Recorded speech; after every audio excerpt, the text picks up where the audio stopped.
الحمد لله نحمده ونستعينه ونستغفره ونؤمن به ونتوكل عليه ونعوذ بالله من شرور أنفسنا ومن سيئات أعمالنا من يهده الله فلا مضل له ومن يضلله فلا هادي له ونشهد أن سيدنا ومولانا محمدا عبده ورسوله أما بعد قال الله تبارك وتعالى أعوذ بالله من الشيطان الرجيم بسم الله الرحمن الرحيم لقد كان لكم في رسول الله أسوة حسنة وقال الله تبارك وتعالى في مقام آخر وما أرسلناك إلا رحمة للعالمين صدق الله العظيم میرے محترم بزرگوں، ربیع الاول کا مہینہ چل رہا ہے۔ اسی کی مناسبت سے ہم سب کے لیے یہ جاننا ضروری ہے کہ محمد عربی صلی اللہ علیہ وسلم نے دنیا کے اندر کیسے زندگی گزاری ہے۔ محمد عربی صلی اللہ علیہ وسلم کی پیدائش سے پہلے اور ان کی پیدائش کے بعد کیسے واقعات پیش آئے ہیں، یہ ہم سب کے لیے ضروری ہے۔ ہم اپنے نبی کی تاریخ سے وابستہ ہو، اپنے نبی کی تاریخ کا ہمیں علم ہونا ضروری ہے۔ نبی پاک صلی اللہ علیہ وسلم اپنی والدہ حضرت آمنہ کے پیٹ کے اندر ہے اور برکات پہلے شروع ہو جاتی ہے، نشانیاں پہلے شروع ہو جاتی ہے، علامات پہلے شروع ہو جاتے ہیں۔ جو توریت زبور انجیل کے ماننے والے ہیں، توریت زبور انجیل یہ پہلی آسمانی کتابیں ہیں جو انبیاء علیہم الصلاۃ والتسلیم کے اوپر نازل ہوئی، جو انبیاء کے اوپر نازل ہوئی، جس کے اندر نشانیاں تھی، جس کے اندر یہ بتایا گیا تھا کہ محمد عربی صلی اللہ علیہ وسلم دنیا کے اندر آنے سے پہلے ایسے ایسے واقعات پیش ہوں گے۔ پیشانی کے اوپر نور نبوت چمکتا ہوا ہوگا، جس کی نسل سے محمد عربی آنے والے ہیں، اس کی پیشانی چمکتی تھی۔ حضرت عبداللہ کی پیشانی چمک رہی تھی، محمد عربی صلی اللہ علیہ وسلم کے جد امجد حضرت ہاشم کی پیشانی چمکتی تھی کہ پیشانی کے اوپر نور نبوت دکھتا تھا کہ ہاں ان کی نسل سے محمد عربی آنے والے ہیں۔ میرے محترم بزرگ دوستو، دادا عبد المطلب محمد عربی صلی اللہ علیہ وسلم کے دادا ہے، ان کی پیشانی کے اوپر ایسا رعب نظر آتا تھا، دیکھنے والا انسان گھبرا جاتا تھا، ایک عجیب ہیبت طاری ہو جاتی تھی دادا کو دیکھتے ہی۔ محمد عربی صلی اللہ علیہ وسلم کی ولادت سے 50 یا 55 دن پہلے ایک بڑا واقعہ پیش آیا، جس کو قرآن مجید نے بھی نقل کیا ہے۔ ایک چھوٹی سی سورت کے اندر أَلَمْ تَرَ كَيْفَ فَعَلَ رَبُّكَ بِأَصْحَابِ الْفِيلِ کہ ایک واقعے کی جانب اشارہ کرتی ہے یہ آیت مبارکہ اور یہ سورت مبارکہ کہ 50 اور 55 دن پہلے کا واقعہ ہے کہ نبی کی پیدائش کو بھی 50 یا 55 دن باقی ہے اور ایسا واقعہ پیش آیا۔ یمن کا بادشاہ ابرہہ نامی جو اس ارادے سے آیا کہ نعوذ باللہ کعبۃ اللہ کو میں اب گرا دوں گا، کعبۃ اللہ کے اوپر چڑھائی کروں گا، کعبۃ اللہ کو اپنے قبضے اور کنٹرول کے اندر لے کر اسے منہدم کر دوں گا، اسے گرا دوں گا۔ یہ ارادہ کر کے ہاتھیوں کا لشکر لے کر آیا ہو، مکہ کی جانب ہاتھیوں کا لشکر لے کر روانہ ہوا۔ جب مکہ کے بالکل قریب پہنچا، ایک میدان کے اندر دادا عبد المطلب ان کے 100 یا 200 اونٹ چر رہے تھے یا پانی پی رہے تھے۔ معلوم کیا یہ کس کے اونٹ ہیں، تو بتانے والے نے بتایا کہ یہ کعبۃ اللہ کے متولی عبد المطلب کی یہ اونٹ ہے۔ تو دل کے اندر ایک بات گردش کرنے لگی، ذہن میں ایک بات آئی کہ میں ان اونٹوں کو اپنے قبضے میں لوں گا، اور جب کعبۃ اللہ کا متولی میرے پاس آئے گا، کعبۃ اللہ کا متولی میرے پاس آئے گا، کیوں آئے گا کہ اونٹ چھڑانے کے لیے آئے گا، تو باتوں باتوں میں اسے اونٹ دے دوں گا اور کعبۃ اللہ کے اوپر حملہ کرنے کے لیے راضی کر لوں گا۔ یہ ابرہہ کا منشا تھا، مقصد تھا اس کا۔ جب مالک اس کا چھڑانے کے لیے آئے گا، چونکہ وہ مالک کون ہے؟ محمد عربی صلی اللہ علیہ وسلم کے دادا ہے عبد المطلب، کعبۃ اللہ کے متولی۔ وہ جب آئیں گے تو باتوں باتوں میں بحث و مباحثہ ہوگا، اور بحث و مباحثہ ہونے کے بعد میں اس سے کہوں گا کہ آپ اپنے گھوڑے لے کر جائیے یا اونٹ لے کر چلے جائیے، اور بدلے میں کعبۃ اللہ میرے حوالے کیجیے، جس کو میں منہدم کرنے کے لیے آیا ہوں، جس کو میں گرانے کے لیے یہاں پر آیا ہوں۔ جب عبد المطلب کو یہ پتا چلا کہ 200 اونٹ ابرہہ نے قبضے میں لے لیے، جس کے پاس ہاتھیوں کا لشکر ہے، اور مکہ المکرمہ کعبۃ اللہ کے اوپر چڑھائی کرنے کے ارادے سے وہ آیا ہے، تو عبد المطلب نے اپنے چند نوجوانوں کو، اپنے لشکر کو ساتھ میں لیا اور اس ابرہہ کے پاس وہاں پر گئے۔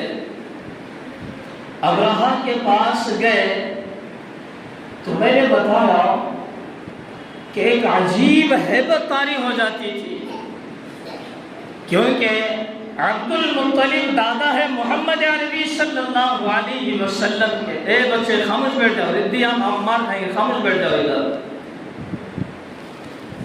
عبد المطلب دادا ہے محمد عربی صلی اللہ علیہ وسلم کے، جس کی پشت سے محمد عربی آنے والے ہیں، اس کا ماتھا چمکتا تھا، چہرے کے اوپر عجیب نور نظر آتا تھا۔ جب ابرہہ کے دربار کے اندر متولی عبد المطلب پہنچے تو دیکھ کر پریشان ہوگا، کب کبھی طاری ہوگی، ہیبت طاری ہوگی۔ بڑا ہی متکبر بادشاہ تھا وہ، اپنی کرسی کے اوپر بیٹھے بیٹھے سوچنے لگا کہ عبد المطلب کو اگر میں اپنی کرسی کے اوپر بٹھاؤں تو لوگ کیا کہنے لگیں گے کہ بادشاہ نے کسی اور کو اپنی کرسی کے اوپر بٹھایا، اور اگر عبد المطلب کو اگر نیچے بٹھاؤں تو میری ہیبت اور بڑھنے لگے گی، میرے اندر خوف اور بڑھنے لگے گا۔ دل ہی دل کے اندر یہ سوچنے لگا۔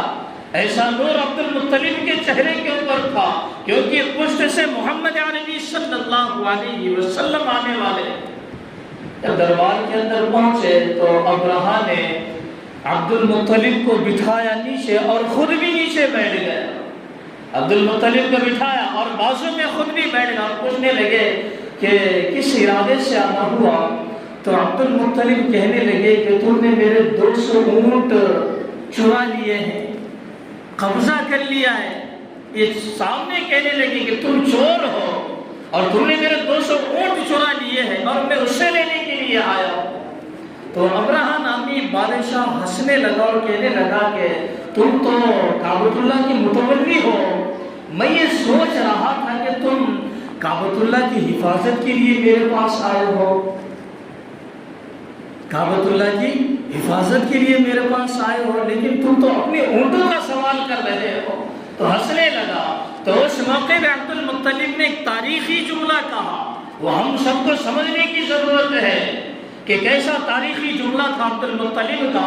عبد المطلب کہنے لگے کہ بادشاہ سن لے میری بات میں کیا کہتا ہوں۔ عبد المطلب کہنے لگے میرے 200 اونٹ تیرے پاس ہیں اور 200 اونٹ کا مالک میں ہوں۔ 200 اونٹ کا مالک کون ہے؟ 200 اونٹ کا مالک میں ہوں۔ تو مالک اپنی چیز کو لینے کے لیے آیا ہے، مالک اپنی چیز کو لینے کے لیے آیا ہے، اور جو جس کعبۃ اللہ کی بات کر رہا ہے، کعبۃ اللہ کا مالک اللہ ہے۔ جب تو وہاں پر جائے گا تو اللہ رب العزت خود اپنی پاور بتا کے تجھے حالات کو برباد کرے گا۔ اونٹوں کا مالک میں ہوں تو اونٹوں کا سوال کرتا ہوں، کعبۃ اللہ کا مالک اللہ ہے، جسے ہم اللہ کا گھر کہتے ہیں، وہ اللہ خود اس کا نگہبان ہے، اللہ خود اس کی حفاظت کرے گا۔ یہ کہہ کر اپنے اونٹ لے کر وہاں سے چلے گئے، اور مکہ کے تمام لوگوں سے یہ کہا کہ سب ایک پہاڑی کے اوپر چڑھ جاؤ۔ عبد المطلب کعبۃ اللہ کا غلاف پکڑ کر یہ کہہ رہے ہیں کہ اللہ رب العزت ہم سے جتنا ہو سکا ہم نے حفاظت کی ہے، آپ کا گھر ہے، آپ خود اس کی حفاظت کیجئے۔ تو قرآن مجید کہتا ہے أَلَمْ تَرَ كَيْفَ فَعَلَ رَبُّكَ بِأَصْحَابِ الْفِيلِ، کہ ہم نے اصحاب فیل والوں کے ساتھ کیا کیا۔ أَلَمْ يَجْعَلْ كَيْدَهُمْ فِي تَضْلِيلٍ، بائی نیم اسٹون یعنی پتھر کے اوپر نام لکھا ہوا پتھر نازل ہوا۔ کیسے نازل ہوا؟ چھوٹے چھوٹے اسٹون، چھوٹے چھوٹے پتھر جن کے اوپر نام لکھا ہوا تھا فلاں ہاتھی کا یا فلاں شخص کا، ابابیل نامی پرندوں کے ذریعے سے اللہ رب العزت نے، ہاتھی کا لشکر ہے، ہاتھی کے اوپر انسان بیٹھا ہوا ہے، پتھر آتا اس پرندے کے منہ سے گرتا، یہاں سے گرتا اور نیچے سے نکلتا اور دھڑام کر کے وہ سارا ہاتھی وہیں پر ہلاک و برباد ہو جاتا۔ قرآن مجید نے اس کو نقل کیا کیسے؟ کعصف مأکول، اگر کوئی انسان کھانا کھائے، ایک نوالا منہ کے اندر ڈالے، جب وہ نگلنے کے قریب ہوتا ہے اسے پتا چلے اس نوالے کے اندر کوئی کنکر ہے یا کوئی کانٹا ہے تو وہ کیسا کرتا ہے؟ چبانے کے بعد باہر نکال کر پھینک دیتا ہے۔ تو اللہ رب العزت کہتے ہیں کعصف مأکول، ہم نے اس ہاتھی کے لشکر کو ایسے کر دیا جیسے چبایا ہوا نوالا ہے۔ میرے محترم بزرگ دوستو، اللہ رب العزت نے اپنے گھر کی حفاظت کی ہے، لیکن یہاں سے ایک بات پتہ چلتی ہے، عبد المطلب جب دربار کے اندر پہنچے تھے تو نور نبوت کیسے چمک رہا تھا، ان کا چہرہ کیسے چمک رہا تھا، اور ابرہہ کے دل کے اندر کیسے خوف پیدا ہوا تھا کہ عبد المطلب کی پشت سے محمد عربی صلی اللہ علیہ وسلم آ رہے ہیں۔ یہ واقعہ نبی کی ولادت سے 50 یا 55 دن پہلے پیش آیا۔ نبی کی ولادت سے 50 یا 55 دن پہلے پیش آیا۔ جب اللہ کے رسول صلی اللہ علیہ وسلم کی ولادت ہوئی تو مکہ کے اندر یہ ماحول تھا اور طاعون پھیلا ہوا تھا کہ بچے کو اگر تندرست رکھنا ہو، بچے اگر تندرست ہوں تو چھوٹے چھوٹے گاؤں سے عورتیں آیا کرتی تھی اور بچوں کو لے جاتی تھی اور گاؤں کے اندر ان کی پرورش ہوتی تھی تاکہ گاؤں کی اچھی ہوائیں انہیں میسر ہو، گاؤں کا ماحول انہیں میسر ہو تاکہ بچے تندرست پیدا ہو جائے۔ مکہ المکرمہ سے طائف کے راستے میں 180 کلومیٹر پر ایک گاؤں ہے، بنو سعد نامی قبیلہ وہاں پر رہتا تھا، جس کے وہاں سے کچھ عورتیں مکہ المکرمہ آئی۔ اب معلوم ہوا کہ مکہ المکرمہ کے اندر بچے ہیں جس کے اندر محمد عربی صلی اللہ علیہ وسلم بھی ہے۔ عورتیں آتی، مالداروں کے بچے اٹھا کر لے کر چلی گئی، کیونکہ مالداروں کے بچے لے لیں گے تو ہدیہ بھی ملے گا زیادہ، اجرت بھی زیادہ ملے گی، اور محمد عربی صلی اللہ علیہ وسلم یتیم ہے، والد صاحب کا انتقال پہلے ہو چکا ہے، تو عورتیں آتی محمد صلی اللہ علیہ وسلم کو دیکھتی اور یہ کہتی ہے بچہ یتیم ہے، یہاں سے ہمیں کیا اجرت ملے گی، دیکھتی اور چلی جاتی۔ لیکن یہاں پر ایک بات غور کرنے کی ہے کہ وہ ان عورتوں نے محمد عربی صلی اللہ علیہ وسلم کو نہیں اٹھایا، بلکہ محمد عربی صلی اللہ علیہ وسلم نے انہیں ریجیکٹ کیا ہے، انہیں انکار کیا ہے کہ محمد خود ان کے پاس نہیں جانا چاہتے، کیونکہ منتخب کی بھی داعی الگ ہے، جس کا دودھ پینا ہے وہ داعی الگ ہے۔ آخر میں حلیمہ سعدیہ جن کا دودھ اللہ کے رسول نے پیا ہے، اگر ان کا خاندان اگر دیکھے حلیمہ سعدیہ کا مالی اعتبار سے کوئی مضبوط نہیں، گھر میں کھانے کے لیے نہیں، جس اونٹنی کے اوپر بیٹھ کر وہ مکہ المکرمہ آتی ہے وہ اونٹنی بھی بالکل لاغر ہے، کمزور ہے، بوڑھی ہے، آتے وقت سب سے پیچھے ہے، اور ان کی سہیلیاں سب سے آگے ہے، اور سارے بچے اٹھا کر ان سہیلیوں نے لے کر چلے گئے۔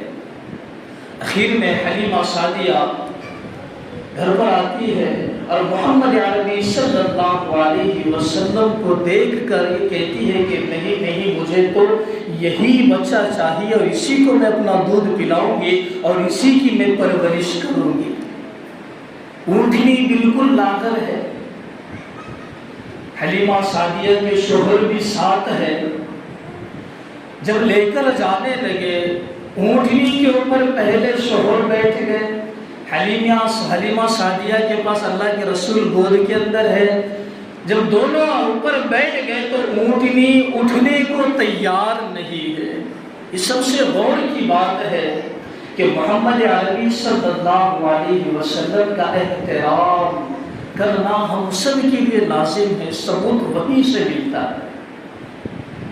حلیمہ سعدیہ کے گود میں اللہ کے رسول ہے، سامنے شوہر بیٹھے ہوئے، لیکن اونٹنی اٹھنے کو تیار نہیں ہے۔ جتنا حق ادا تھا وہ اتنا ہی مضبوطی کے ساتھ بیٹھ جاتی۔ اخیر میں حلیمہ سعدیہ یہ کہتی ہے کہ آپ ایسا کریں، اس بچے کو اپنے سامنے رکھیں۔ جیسے ہی اللہ کے رسول کو سامنے ان کے شوہر نے لیا، اونٹنی کھڑی ہو گئی اور تیز رفتار دوڑنے لگی۔ تقریباً 340 کلومیٹر کا سفر ہے، 180 آنا 180 جانا، 340 سے اس سے زائد کا بھی ہو سکتا ہے، اتنا سفر ہے۔ تو ان کی سہیلیاں پہلے نکل گئی اور بہت آگے چلی گئی۔ تو ایک آواز سنی جو گھوڑوں کی ٹپ ٹپ آواز آتی ہے تیز رفتار کے اندر، تو سہیلیاں پیچھے مڑ کر دیکھنے لگی، شاید کوئی ڈاکوؤں کا قافلہ آ رہا ہو لوٹنے کے لیے۔ تو سہیلیوں نے پیچھے مڑ کر دیکھا تو آوازیں آ رہی ہے اور پتریلی ریت تھی، بہت سارے دھواں وغیرہ بھی اڑا۔ تو تھوڑی دیر انتظار کرنے کے بعد پتہ چلا کہ یہ حلیمہ سعدیہ کی اونٹنی ہے جو تیز رفتار سے آ رہی ہے۔ تو کہنے لگی کیا اس نے مکہ المکرمہ کے اندر اپنی اونٹنی تبدیل کر لی ہے جو اتنی تیز رفتار کے اندر چل رہی ہے؟ تو کہنے والی نے ایک نے کہا کہ اس کا کمال نہیں ہے، اس کے گود کے اندر جو بچہ ہے اس کا کمال ہے۔ پھر تیسری نے کہا آپ کو کیسے پتا چلا؟ تو اس نے کہا کہ آسمان کی طرف نہیں دیکھتے کہ ستارے ان کے ساتھ ساتھ چل رہے ہیں۔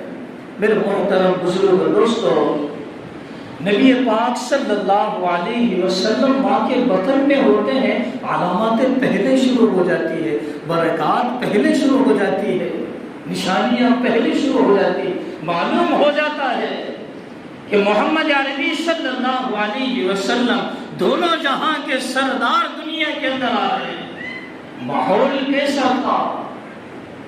ہر طرف گمراہی کا عالم تھا۔ جب پیٹ کے اندر اللہ کے رسول صلی اللہ علیہ وسلم تھے، پھر ان کی ولادت ہوئی، علامت ظاہر ہوئی۔ جب حلیمہ سعدیہ اپنے گھر کے اوپر ان کو لے کر گئی، کھانے کے لیے کچھ نہیں، چند بکریاں ان کے پاس ہے، لیکن طاعون کا حالات تھے، طاعون پھیلا ہوا تھا، نہ پینے کے لیے پانی تھا، نہ چرنے کے لیے بکریوں کو نہیں کوئی اچھا جنگل تھا جہاں پر چر سکے، اچھی غذا کھا سکے۔ تو جب گھر پر اللہ کے رسول صلی اللہ علیہ وسلم پہنچے تو ایک پیالہ ان کے شوہر کو دیا، جاؤ کسی بکری کو پکڑو، شاید ان کے تھروں میں سے تھوڑا سا دودھ نکل کر آ جائے۔ تو وہ پیالہ لے کر گئے تو اتنا دودھ آیا، پیالہ بھر گیا۔ پھر پیالہ رکھا، دوسرا پیالہ لے کر آیا، اتنا دودھ نکلا کہ دوسرے پیالے بھی بھرے گئے۔ تو حلیمہ سعدیہ کے گھر پر لوگ دیکھنے کے لیے آنے لگے کہ کون سی برکت حلیمہ سعدیہ لے کر آئی ہے۔ کون سی برکت حلیمہ سعدیہ لے کر آئی ہے؟ تقریباً 4 سال یا اس سے زائد کا عرصہ اللہ کے رسول حلیمہ سعدیہ کے پاس گزارے ہیں، پرورش پائی ہے۔ وہاں پر بھی بہت سارے واقعات پیش آئے۔ ایک مرتبہ حلیمہ سعدیہ نے اللہ کے رسول کو اپنے کندھے کے اوپر اٹھا رکھا تھا، تو ہاتھ ایسے پھیلے ہوئے تھے۔ ایک شخص آیا جس کے ہاتھ میں کوئی دیگچی یا کوئی پیالہ تھا جس کے اندر پانی رکھا ہوا تھا۔ اتفاق سے اللہ کے رسول کا ہاتھ اس کے اندر چلا گیا اور وہ پانی بیمار کو پلایا گیا اور بیمار شفا یاب ہو گیا، اس کی بیماری دور ہو گئی۔ وہیں سے معمول چلا ہے کہ وہیں سے اب لائن لگنے لگی کہ حلیمہ سعدیہ کے گھر پر لوگ پانی لے کر آتے، اللہ کے رسول کا ہاتھ اس کے اندر ڈبایا جاتا اور بیمار کو پلایا جاتا اور وہ شفا یاب ہو جاتا۔ ایسے ایسے واقعات اللہ کے رسول صلی اللہ علیہ وسلم کی پیدائشی مراحل کے اندر پیش آئے ہیں۔ 1.5 یا 2 سال کی جب عمر پہنچی تو ان کا شق صدر ہوا۔ شق صدر اوپن ہارٹ سرجری جسے ہم لوگ کہتے ہیں۔ اوپن ہارٹ سرجری کا تصور، اوپن ہارٹ سرجری سب سے پہلے اللہ کے رسول صلی اللہ علیہ وسلم کی ہوئی ہے۔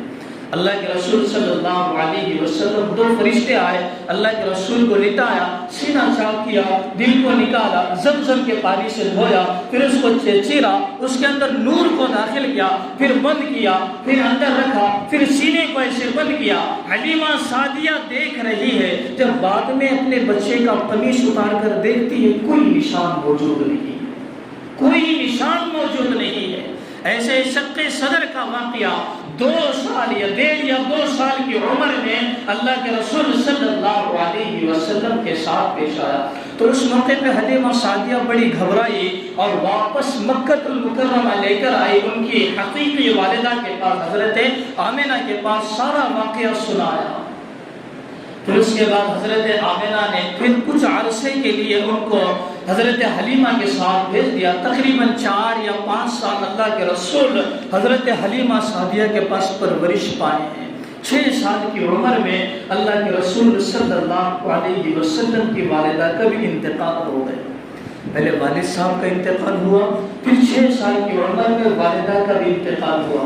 اللہ کے رسول صلی اللہ علیہ وسلم کی عمر جب جوانی کو پہنچی یا اس سے زیادہ پہنچی تو اپنی والدہ کی قبر کے پاس گئے اور جا کر رونے لگے، جیسا چھوٹا بچہ ہوتا ہے اپنی والدہ کے گم ہونے پر یا اپنی والدہ کے کہیں چلے جانے پر۔ چھوٹا بچہ اپنے گھٹنوں کے اوپر ہاتھ رکھ کر رونے لگے اور کہنے لگے کہ اماں آپ جانتے ہیں آپ کے علاوہ میرا دنیا کے اندر کوئی سہارا نہیں تھا، آپ بھی مجھے چھوڑ کر چلے گئے۔ یہ الفاظ کہہ کر اللہ کے رسول صلی اللہ علیہ وسلم رونے لگے۔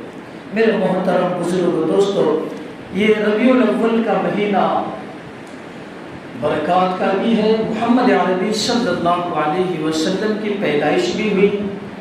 پیدائش کے اندر اتنے خوشی کے اندر مصروف نہیں ہونا کہ وفات کو بھول جانا، کیونکہ وفات بھی اللہ کے رسول صلی اللہ علیہ وسلم کی اسی مہینے کے اندر ہے۔ ہم خوشیوں کے اندر اتنے مگن ہو جاتے ہیں، ان کی سنتوں کا جنازہ نکال کر بدعت کے اندر پڑ جاتے ہیں۔ سنتوں کا جنازہ ہے ہمارے پاس، کوئی سنتیں نہیں ہے نبی کی ہمارے اوپر، نہ ٹوپی ہم لوگ باہر رکھتے ہیں، نہ چہرے کے اوپر داڑھی رکھتے ہیں، نہ سنتی لباس ہمارے جسم کے اوپر ہوتا ہے۔ تو نبی کی پیدائش منانا کہیں سے ثابت نہیں ہے۔ اگر ثابت ہوتا تو صحابہ سب سے پہلے مناتے۔ نبی کے بعد جو سب سے بڑی ہستی دنیا کے اندر کسی کا مقام ہے تو وہ صحابہ کا ہے۔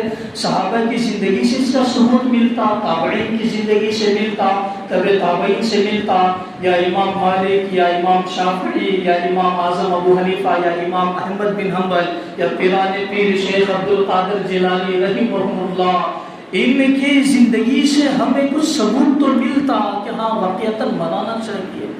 یہ کہیں سے خرافات ذہن کے اندر آتی ہے اور لوگ اس کے اندر مصروف ہو جاتے ہیں۔ خوشی کے اندر اتنا تجاوز بھی نہیں کرنا، اتنا آگے بھی نہیں بڑھنا کہ وفات کو بھول جانا۔ تو درمیانی راہ اختیار کرنا۔ سب سے پہلے تو یہ بات ذہن نشین کر لے کہ پیدا بھی ہے تو اللہ رب العزت کا شکر ادا کرے کہ اتنی اچھی سیرت اور اتنا اچھا طریقہ اللہ کے رسول ہمیں دے کر چلے گئے. وفات ہوئی تو وفات کے موقع پر کچھ پڑھ کر درود شریف یا کچھ قرآن کی آیتیں پڑھ کر ان کے لیے اِیصال ثواب کیا جائے. یہ چیزیں ہیں کرنے کی، نہ کہ ڈھول باجا لے کر یا ڈی جے وغیرہ لگا کر یا گلیوں میں ڈبے لے کر میلاد کا چندہ دے دو، میلاد کے اوپر ایسا کر دو. بھئی محمد عربی صلی اللہ علیہ وسلم کے نام پر ایسی خرافات کرنے کی اجازت کہاں سے مل جاتی ہے؟ کون کہتا ہے؟ میلاد محمد کا نام لے کر چندہ وصول کرتے ہیں. محمد عربی صلی اللہ علیہ وسلم کو ان چیزوں کی ضرورت نہیں ہے. ضرورت ہے نمازیں پڑھو، ان کے طریقے اپنی زندگی کے اندر لاؤ، یہ زیادہ ضروری ہے. محمد عربی اس سے خوش ہوں گے ہمارے میلاد منانے سے یا ڈی جے لگوانے سے یا میٹھا کھلانے سے یا کھانا پکا کر کھلانے سے. محمد عربی خوش نہیں ہوں گے. محمد عربی خوش ہوں گے نمازیں پڑھو، روزے رکھو، ان کے طریقے اپنی زندگی کے اندر لاؤ، ان کے اخلاق اپنی زندگی کے اندر لاؤ، ان کی سنتیں لاؤ، داڑھی رکھو، ان کا لباس پہنو، سر کے اوپر ٹوپی لگاؤ. یہ سنتیں اپنانے کی ہے، اس سے نور پیدا ہوتا ہے، اللہ کا قرب پیدا ہوتا ہے. ڈائریکٹ ہم اللہ کو پاس اللہ کا قرب حاصل کر لیں گے ایسا نہیں ہوتا. پہلے نبی کی چاہت دل کے اندر پیدا کرنی پڑتی ہے، پھر جا کر اللہ کی چاہت دل کے اندر پیدا ہوتی ہے. تو میرے محترم بزرگ دوستو، اللہ رب العزت سے دعا ہے کہ اللہ تعالی ہم سب کو کہی ہوئی باتوں پر عمل کرنے کی توفیق عطا فرمائے. جو حضرات سنت نہیں پڑھے وہ سنت ادا کریں.